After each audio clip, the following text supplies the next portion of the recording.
An Israeli peace activist says the Hamas military leader Ahmed Jabari, assassinated at the start of Israel's offensive, was murdered amid talks on a long-term truce with Israel. Let's now cross live to that activist, Gershon Baskin, for more details. He's in Jerusalem for us. Mr. Baskin, welcome to the show. So you are saying that a draft of a permanent truce agreement already existed. What went wrong then? Well, the draft was initially drafted about 8 months ago. It was presented to the Israeli side, the Hamas, the Egyptian intelligence, and the United Nations for deliberation. Both the Israeli side and the Hamas side created committees to evaluate it and decided not to decide. Over the last months, the rounds of ceasefire got shorter and shorter, and the intensity of the fighting increased.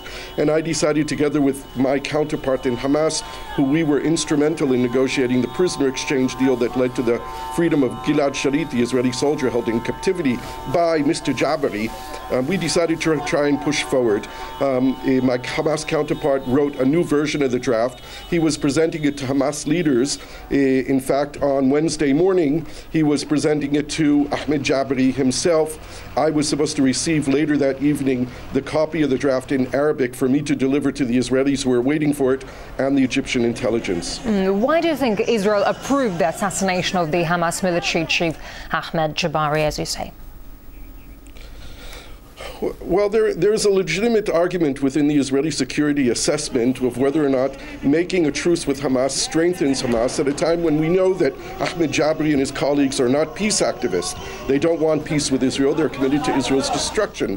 For tactical reasons, they had decided that a ceasefire was in their interest because each round of violence brings about the death of between 10 and 25 combatants in Gaza, and they didn't see any value when no real damage was happening on the Israeli side from their rocket attacks. So they wanted to at least have a time out where they could reconsider new moves. The Israelis thought, or some Israelis thought, that by having a truce with them would strengthen them.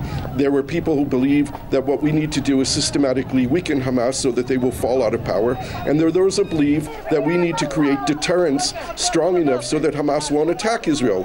The attack of rockets to the civilian population in Israel is intolerable by any country, and they needed to take action. I believe personally that we've tried everything. We've assassinated leaders, we've assassinated military commanders, we have put on an economic siege, we have bombed them, we did cast lead, we've tried everything except a dialogue, except an attempt to reach an understanding with mechanisms for verification and for compliance with the involvement of the Egyptian military intelligence.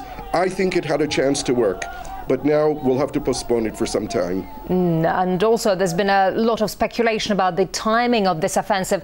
With elections just around the corner in Israel, do you think this is being done for some kind of political advantage, maybe? I sincerely hope not. That would be extraordinarily cynical. I think we're far enough away from elections still to say that this was not a consideration of the people who made the decision to do this offensive at this time. It might have been. I really hope that it wasn't. What is Israel's end game here? What are they hoping to achieve there? Well, I think this is one of the failings in the strategic planning of this operation. I don't know how you define an end game at this point. They stated that the stated aim is to create deterrence. How do you determine when you created enough deterrence? Is it when you killed enough people, or you destroyed enough of the infrastructure, or destroyed enough buildings? I don't know how you define it. And when does the other side decide enough is enough? So I think that what we have here is a bigger chance for escalation, for a ground operation. We have to recall that the Hamas rockets that they shoot into Israel are what we call a statistical weapon. They usually fall in open spaces, but they could fall on a school bus, on a kindergarten, on a supermarket, on an apartment building full of people that could collapse. We could have major casualties. It could happen, and if that happens, we guaranteed have a ground operation, and then we don't know how that ends either. So we have a calculated risk here, which is based primarily on luck, and I think that's a pretty bad strategic call. Thank you very much indeed for your insight. That was Israeli peace activist Gershon Baskin in Jerusalem.